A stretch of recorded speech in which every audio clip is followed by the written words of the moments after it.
Good morning, students. So today we are going to start our next topic from chapter Life Processes, and that is transportation. Transportation in human beings.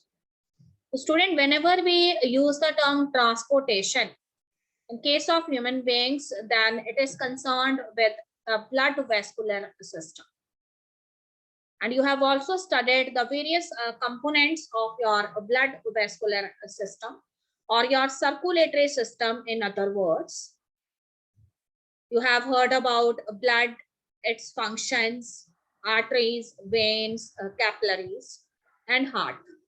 So all of these comes under the blood vascular system. So here in this topic, I am going to tell you in detail about the functioning as well as the structure of the human heart, how the process of double fertilization it takes place in our heart.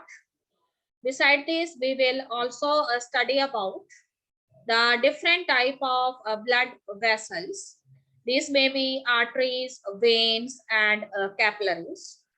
We will also study in detail about the function of another circulating fluid of your body, which generally runs in the lower abdominal part, and that is a lymph. And what are the functions of lymphs? We will also go through the mechanism of blood coagulation or blood clotting.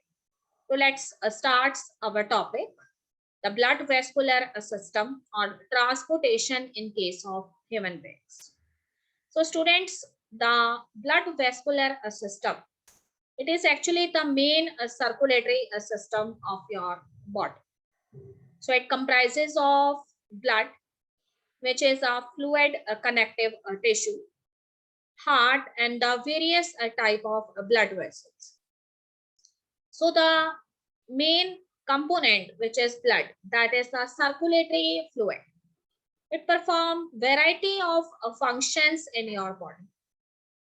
Since this blood is the main circulating fluid, so it connects various cells and tissues of your body with each other.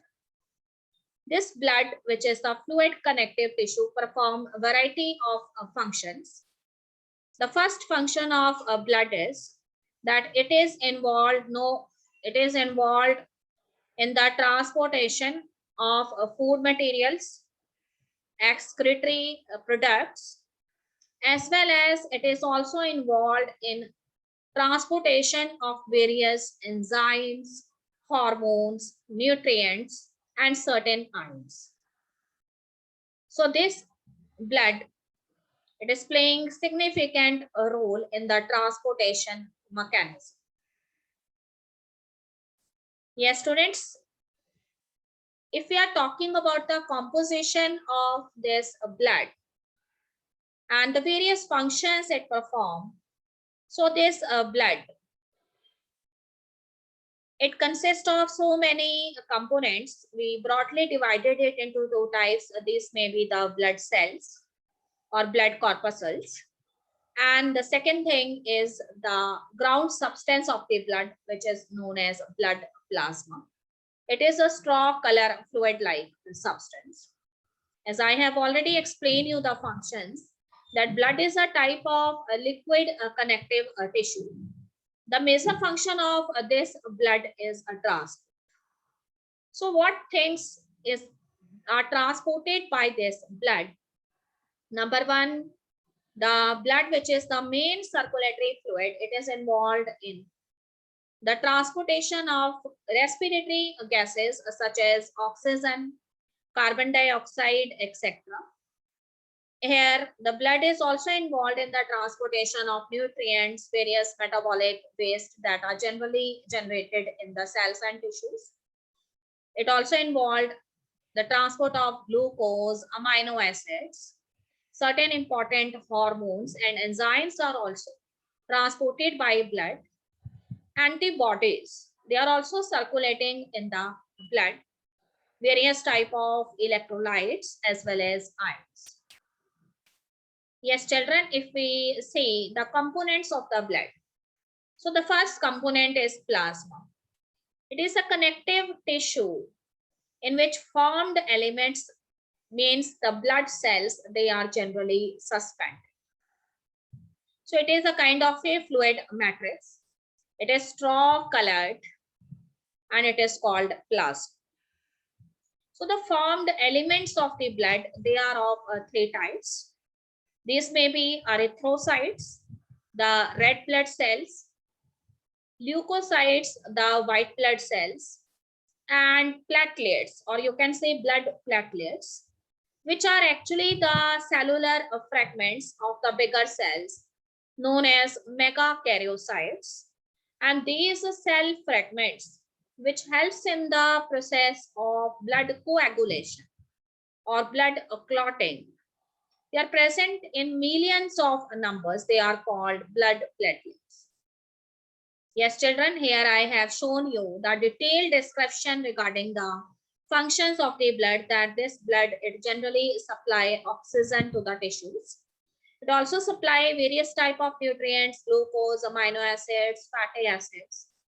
It is involved in the removal of waste products, carbon dioxide, urea, lactic acids that are generated in various regions of your body. It is involved in immunological functions, including circulation of white blood cells and detection of foreign materials by antibodies. It is also concerned with a coagulation, that is a kind of a response to a broken blood vessels, that here the conversion of the blood from a liquid to a semi-solid gel, it takes place, which is meant for the purpose to stop bleeding or unnecessary loss of blood from your body. Blood is also concerned with certain messenger functions, including the transport of hormones and signals regarding tissue damage. It also involved in regulation of body pH, regulation of core body temperature, and various hydraulic functions are also concerned with blood. Yes, students, one of the very important part of your blood vascular system is your heart. So human heart is a hollow muscular organ. Mesodermal in origin means there are three embryonic layers present in embryo: ectoderm, endoderm, and mesoderm.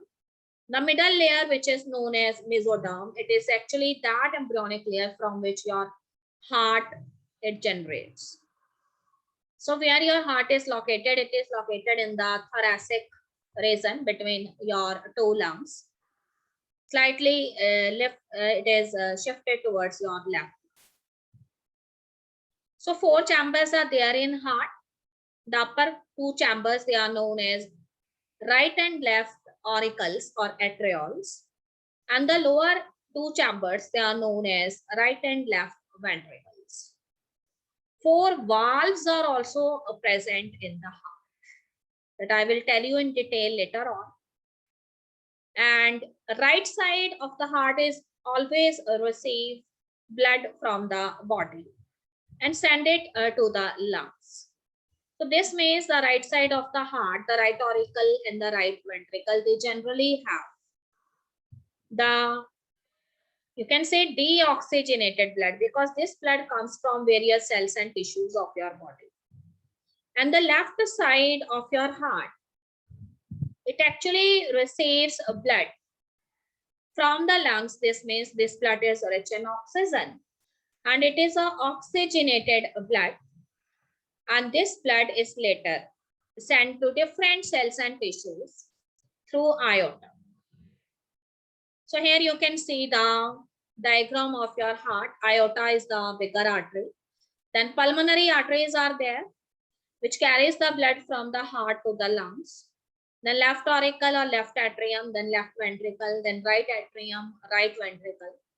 Then superior and inferior vena cava. These are the large veins that collect blood from the upper and the lower parts of your body. So superior vena cava, it collects blood from the upper regions of your body. And the inferior vena cava, it collects blood from the lower parts of your body. Yes, student, here the enlarged view of your heart is visible on the screen. So see the superior vena cava that collect blood from the upper regions of the body. These are the larger veins, and this is the arterioles. Then aorta is there, the bigger artery, pulmonary artery, which carries the blood from heart to lungs for the purpose of oxygenation. Then pulmonary veins are there that collect oxygenated blood from lungs and then pour it into the heart in its left auricle. The left auricle is there, and then between the left auricle and the left ventricle, a valve is present, which is known as bicuspid valve, having two parts. Then there are some fiber-like structure present in the cardiac muscles of the heart, known as Purkinje fibers. And then there is aorta. Then here in case of right portion of the heart, we have pulmonary veins, atrioventricular node, which is also known as AV node. It is present in the right auricle. Then tricuspid valves are there. These are the valve layers, consist of three layers provided with three cups. They are known as the tricuspid valves present between the right auricle and the right ventricle. Then inferior vena cava is there. This inferior vena cava is actually the vein that collect blood from the lower regions of the body. Yes, student, here I have shown you the four chambers of your heart. The upper two chambers are right atrium and left atrium. And the lower two chambers, they are the right ventricle and the left ventricle. Okay, let's see more detail about your heart. That a human heart is a muscular organ located between the lungs in the center of the chest, or you can say thorax, and it is about the size of a fist. Fist means when you fold your fingers like this. So this is somewhat the size of your heart. Only this much is your heart. So it pumps blood continuously around your body. It is the main pumping organ of your body. It pumps blood around the body at different speeds and pressures according to the needs of your body. It is divided into two halves, the left and the right half. And each half, it acts as a separate pump. Okay, student, regarding the valves of the heart, it allows blood to flow in only one direction. So what is the function of valves? These valves, they allow the flow of blood in one direction. So four valves are there. The atrioventricular valve is what kind of valve? The valve that is present between the atria and the ventricle. Okay, student, listen to me carefully. Atrioventricular valve means that between each auricle and ventricle, one valve is there that is known as atrioventricular valve. So here in case of left auricle and left ventricle, it is known as bicuspid valve. That means it consists of two wall layers provided with two cups.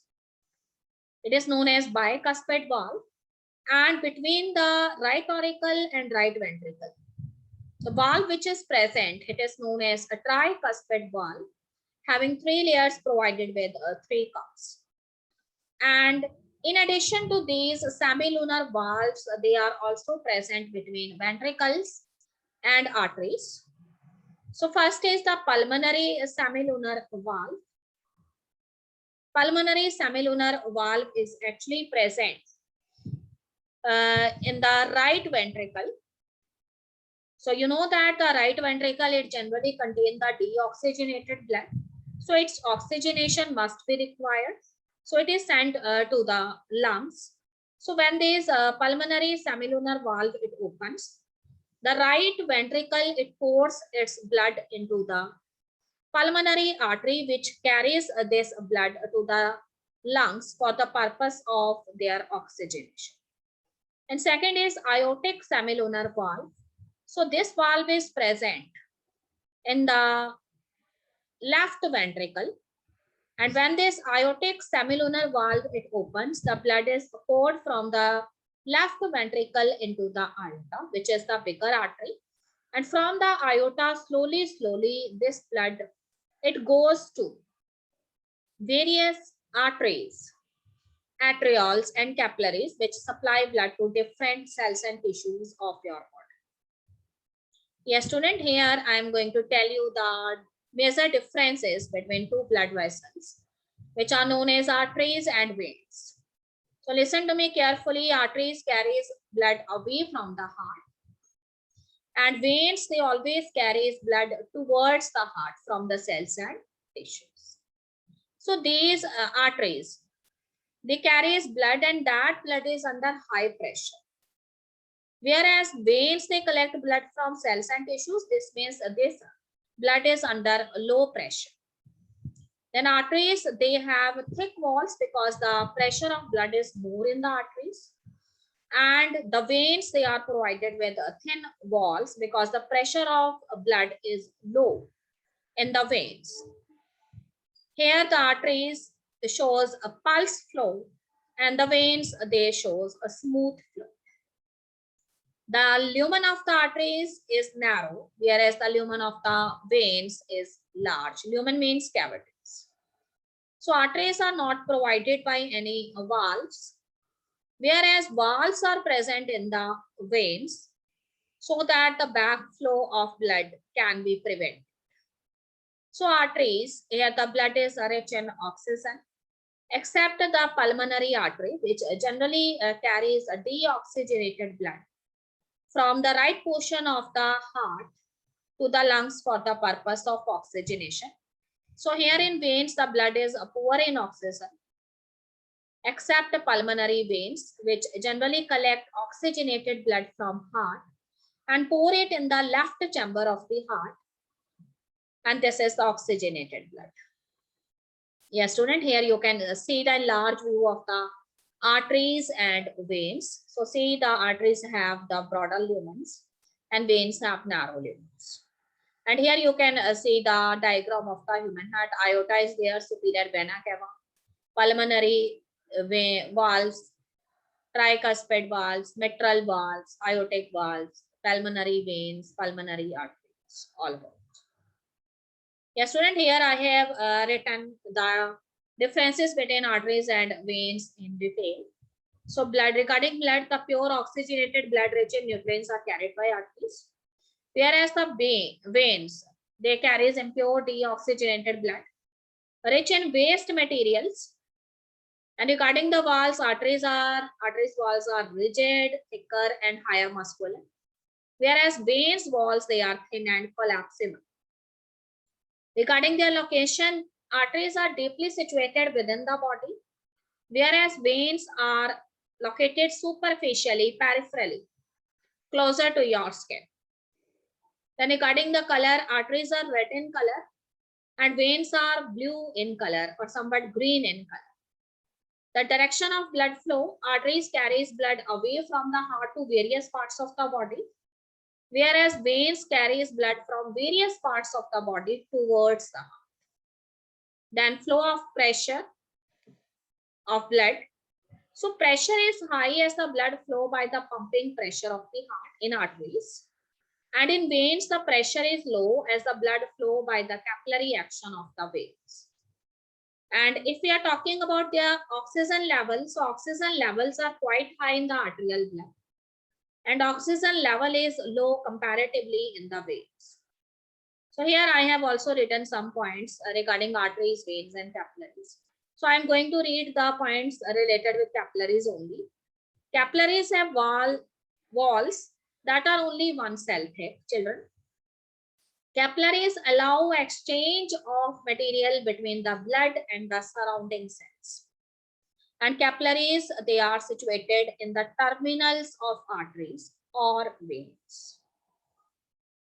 Yes, you also go through these differences. Most of the points, they are similar with the previous slide, so I'm not going to read it. Please go through these. Yes, student, now we are starting our main topic, and our main topic is a double circulation. So double circulation here means that the blood, it enters in the human heart twice. First time the blood which enters in the right portion of your heart, that is our deoxygenated blood one, which is collected by superior and inferior vena cava from various cells and tissues. But when this blood is sent to lungs by the pulmonary artery, then its oxygenation is later done by the lungs. And the oxygenated blood, which is carried by pulmonary vein, it now pours into the left part of your heart. So blood enters in the left portion is oxygenated one. Since the blood, first time the deoxygenated blood in the right part of the heart, and second time the oxygenated blood in the left part of the heart, it enters. So the blood enters twice. That's why the process is called double circulation. The students have, here I have written that in human beings, the blood goes through the heart twice during each cycle. So 2 times the blood it enters in your body. So a process is called double circulation. So double circulation of blood includes a systemic circulation and pulmonary circulation.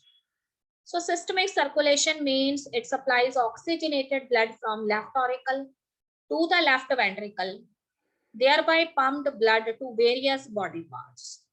The deoxygenated blood is collected from the various cells, organs, or tissues by the veins and pour it into the vena cava, which are veins of larger diameter, and finally into the right auricle. And right auricle transfer this blood into the right ventricle. Then what is pulmonary circulation? So here the deoxygenated blood is pumped by the right ventricle into the lungs for their oxygenation. The oxygenated blood is brought back to the left auricle or the left atrium of the human heart, and from left atrium the oxygenated blood is pushed to the left ventricle. So this left ventricle, it pumps oxygenated blood into aorta for systemic circulation. Yes, student, here I am introducing the very important topic, blood pressure. So what is blood pressure? Blood pressure is actually the force exerted by the blood against the walls of the blood vessels. Or in other words, you can say the force that the blood exerts against the walls of the blood vessels such as arteries is known as blood pressure. The blood pressure, it is greater in the arteries than in the veins. The pressure of the blood inside the artery during ventricular systole, when the ventricles contract, it is known as ventricular systole. It is known as systolic pressure. Again, I am repeating, the pressure of blood inside the arteries during ventricular contraction or ventricular systole, it is called systolic pressure, and its value is 120 mm of Hg. And another thing is the pressure in the arteries during ventricular diastole. That means when the ventricle relaxed, the pressure of blood in the arteries during ventricular relaxation or ventricular diastole, it is known as diastolic pressure. And the value of diastolic pressure is 80 mm of Hg. So the value of normal blood pressure in a healthy human being is 120 by 80 mm of Hg. Yes, students, sometimes we use the term hypertension instead of blood pressure. So what is blood pressure? Pressure created by the heart as it pumps blood through the arteries and the circulatory system, that is blood pressure. So what do blood pressure number means? So top number, which is known as systolic blood pressure, pressure while heart is beating. Bottom number, that is a diastolic pressure, pressure while the heart is resting between the beats. So top or systolic pressure is concerned with the ventricular systole, and bottom number, that is a diastolic pressure, it is concerned with ventricular diastole. So value of ventricular systole is 120 mm of Hg and value of ventricular diastole is 80 mm of Hg. So here I have written 120 by 80. Systolic blood pressure, that is pressure exerted when blood is injected into arteries. And normal systolic blood pressure is 120 mm of Hg or below. And 80 it is a diastolic blood pressure, and pressure of blood exerts within arteries between heartbeats. So normal diastolic blood pressure is 80 mm of Hg or below. Yes, student, two measurements are here. So systolic blood pressure is the force exerted by the atrial walls during systole. So it is maximum pressure during ventricle contraction. Now diastolic blood pressure, it is the force exerted by the blood against atrial wall during diastole, means when the ventricles they relax. So it is the maximum pressure when the ventricles they are relaxed. Yes, student, before I proceed with this topic, coagulation of blood.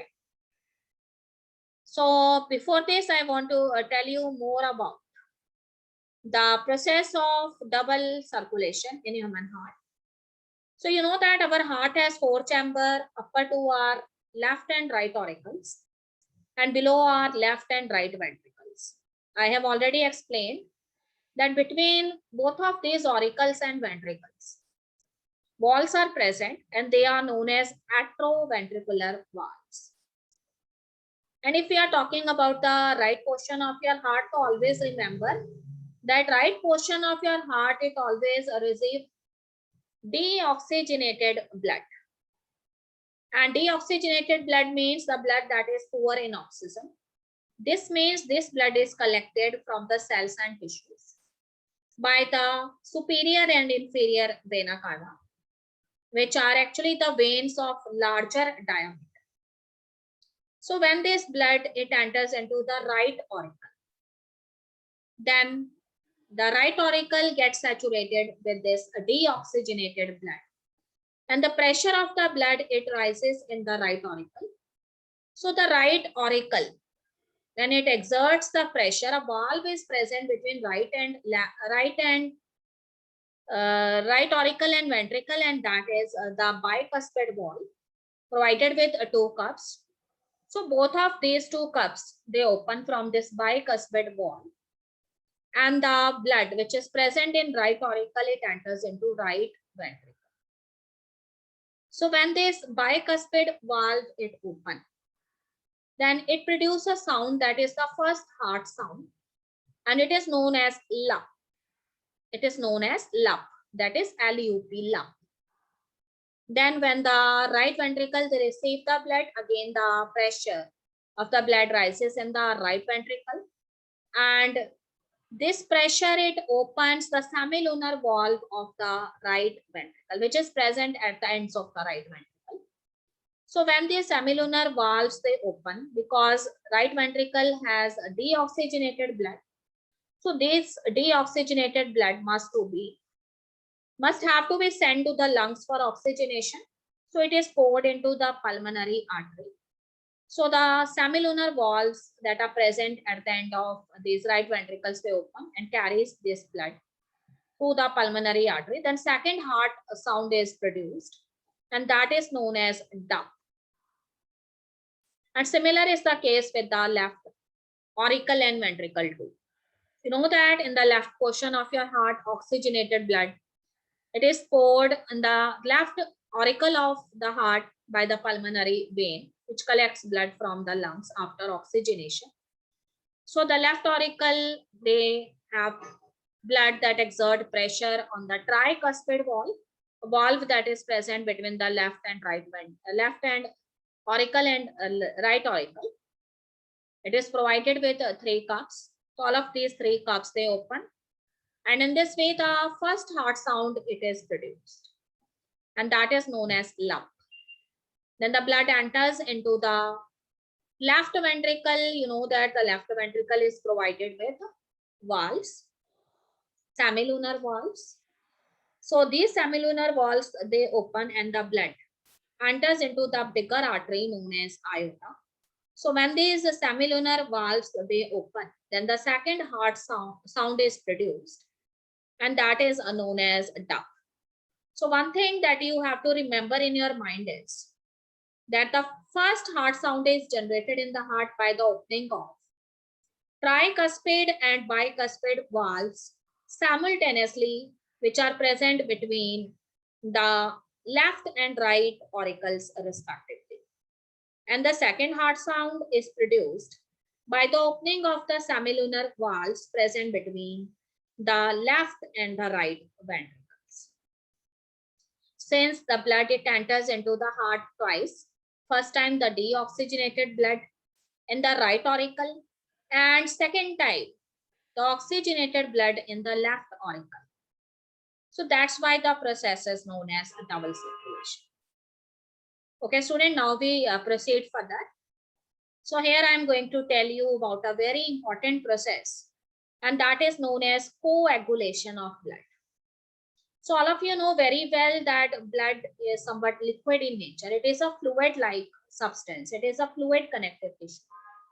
So whenever you undergoes an injury or a major trauma, what do you see? Your blood vessels, they get damaged and blood oozes out from your wounded portion or injury.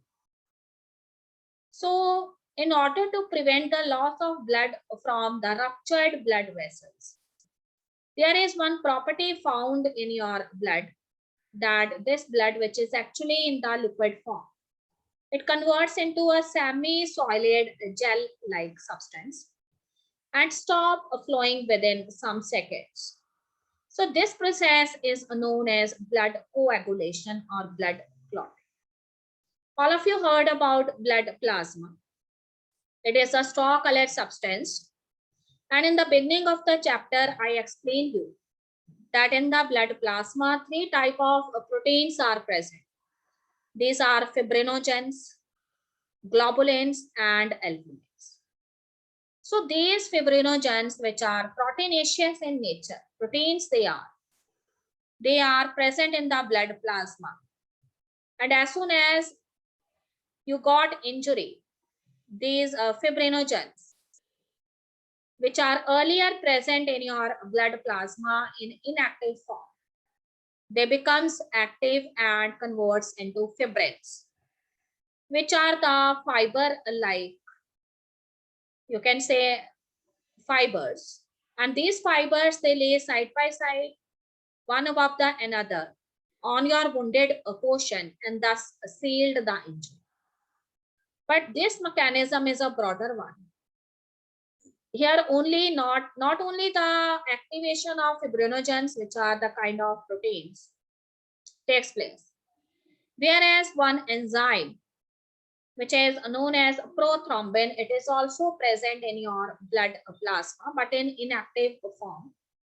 So as soon as the signals, they are received by your blood plasma from the injured portion, so these enzymes, which are known as prothrombin, earlier they are present in inactive form, now they becomes active and converts into the enzyme thrombin.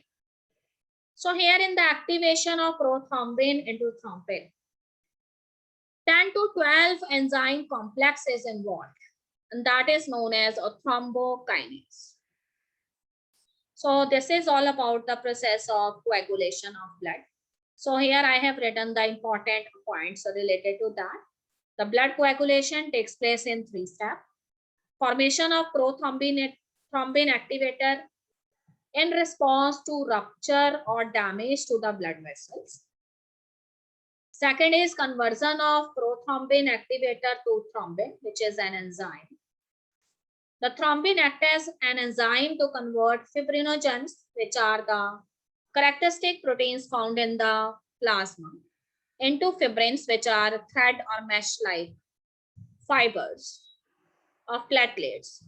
And blood cells and plasma, they form the clots later. So blood clotting or blood coagulation is actually when blood is shed out or collected in a container. It loses its fluidity or becomes a gel-like mass after few minutes. So this process is called coagulation or clotting of blood. So the clot is a mesh of thin fibrils entangling the blood cells. And these fibrils, they consist of fibrin, a kind of a blood protein present in the plasma of the blood. The fibrin is formed from fibrinogens, the inactive proteins present in the blood plasma. Yes, student, beside blood, there is one very important fluid that is also circulating in the lower abdominal part of your body, and that is known as lymph. So what is this lymph? This lymph is a clear watery fluid, similar in composition to the plasma, with some important exceptions of plasma proteins, and identical in composition to the interstitial fluid or tissue fluid. So lymph is also known as a tissue fluid. So this lymph transport the plasma proteins that seep out of the capillaries beds back into the bloodstream. It also carries some larger particles, for example, bacteria, cell debris, etc. One very important thing about lymph is it contains lymphocytes, which circulates in the lymphatic system and allow them to patrol the different regions of the body. If some antigen it enters into your body, these lymphocyte cells, which are important components of your immune system, you know that two type of immune systems, they are generally working in your body. One is a humoral immune system and another is cell mediated immune system. So lymphocytes are special type of cells. Because of the presence of these cells, the name of this tissue fluid, it is known as lymph. So lymph, it is derived from blood and tissue fluid, clear watery substance found in the lymphatic vessels.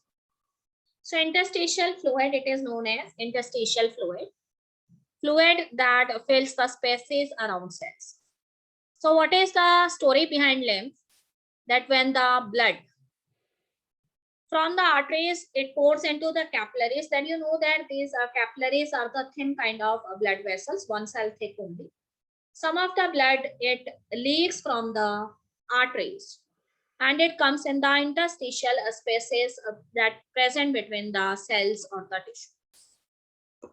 So through these pores, when this blood, it comes in the interstitial spaces or interstitial regions, they form the lymph. So this lymph is colorless as compared to blood. You know that blood is red in color, but lymph is colorless. And it contains very less number of proteins. So lymph later it drains into the lymphatic capillaries from the intercellular spaces. And these lymphatic capillaries, they later join to form larger lymph vessels, and that finally opens into the spaces of larger veins. So this lymph, it carries a digested and absorbed fats from intestine of your body and drains excess fluid from extracellular spaces back into the blood. So I have already explained it is interstitial fluid that enters into lymph vessels and becomes lymph fluid. Only a few of the plasma proteins, they leak out of the blood capillaries and they are picked up by the lymph vessels. Other solutes of plasma, interstitial fluid, lymph should be the same. This lymph, it lacks red blood cells or platelets. WBCs, that is white blood cells, they are present in lymph, blood and interstitial fluid. Okay, student, now we are going to study in class about the lymphatic systems and its function. So this lymph carries proteins and large particulate matter away from the tissue spaces End products of digestion, they are also absorbed by these lymph channels. Important role of lymph is in redistribution of fluid in the body. Bacteria, toxins, and other foreign bodies, they are removed from the tissues by this lymph. It is involved in the maintenance of structural and functional integrity of tissue. It is involved in immune responses of the body because it contains lymphocytes, which are the chief components of human immune system. It is involved in the production and maturation of lymphocytes. Yes, student, you can see the major function of the lymphatic system. So here in the diagram, you can easily see your lymphatic system. So thymus gland is there, then lymphatic vessels have so many node-like regions present over them, which are known as lymph nodes. Then bone marrow is there. Bone marrow is known as the mother of the cells. So all type of cell, RBCs, WBCs, YBCs, they are formed in the bone marrow. So these are the different network of blood vessels, lymphatic blood vessels, which are known as lymphatic vasculature. Thoracic ducts are there. Then a spleen is there, which is known as the graveyard of the cells. So here the major function of the lymphatic system is number 1, production, storage, and maintenance and distribution of lymphocytes. So the lymphatic system not only produce, store, and maintain the lymphocyte cells, whereas it also distributes these lymphocyte cells in the various regions of your body. Second is, it is involved in the maintenance of normal blood volume. And the third thing is fat absorption in GL tract, that means gastrointestinal tract, means that region where your stomach join your intestine. Here the absorption of the fats takes place. So these fat molecules, they are generally organic in nature. So they cannot be easily carried by blood because plasma is present in blood, which is watery in nature. So it is carried by this lymph fluid in lymph vessels. So it carries the globules of fats, smallest globules of fats, and distribute it or transported it to various cells and tissues. Yes, student, this is all about the transportation in case of human beings. So I'm quite hopeful the concept is clear to you. So go through the topic and send me your doubts. So that's all in today's lecture, students. So go through the topic and send me your questions regarding this topic on my personal WhatsApp.